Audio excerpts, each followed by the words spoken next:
पुणे તો મિત્રો હું નીકળ્યો તો મુંબઈ થી પુણે જવા માટે. આજે છે મારે બીજો દિવસ અને રસ્તામાં મળી ગયા હતા આપણે આ भाई हा जर माणूस तुम्हाला कुठे भेटला ना तर ह्याला नक्की मदत करा. पूर्ण ऑल ओव्हर इंडिया सायकल वरती फिरतोय तर नक्की ह्याला सपोर्ट करा तुम्ही. અને ડુંગરા ચડાવતા ચડાવતા થાકી ગયો તો એક જગ્યાએ બેસી ગયો. ત્યાં એક ભાઈ આવીને મારી સાથે કરી થોડીક વાર વાત. અને આજે ખબર નહીં જે મળે તે બધા મને નાસ્તો જ આપતા જાય છે. અરે મેરા પેટ ભી ભરા હે, બેગ ભી ભરા હે. ભાઈ મારાથી ખૂટતું નથી તો હું તો ભાઈ છે ને વાંદરાને ખવડાવું. મારું પેટ ફૂલ છે ને મારે ડુંગરા ચડાવવા છે. આ સામાન કેટલો ઉપાડવો. પછી સાયકલ ચલાવતા ચલાવતા ભૂલથી હું ચડી ગયો એક્સપ્રેસ હાઈવે ઉપર. पुणे ये रास्ता अलाउड नहीं है. नहीं पता है, सर ने बताया पर यहाँ से आगे से रास्ता अलग है ना. आराम से जा ऊपर से. हाँ इसलिए साइड से जा रहा हूँ.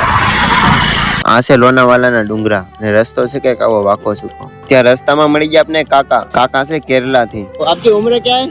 67 વર્ષ થઈ ગયા છે કાકાને અને સાયકલિંગ કરી અને ભાઈ કેરલા થી મુંબઈ જાય છે. પછી ટોલ પ્લાઝા કરી લીધો પાસ. સાયકલ ચલાવતા ચલાવતા હું પહોંચી ગયો પુણે. બાકી મિત્રો હું કરું છું ગુજરાત થી ઓલ ઇન્ડિયા ટૂર. જો મારી જર્નીમાં જોડવા માંગતા હોય તો મારા પેજને ફોલો કરી લેજો અને મળીએ પાછા એક નવા વ્લોગ સાથે. ત્યાં સુધી હસતા રહેજો, હસાવતા રહેજો, જિંદગીમાં મોજ કરતા રહેજો.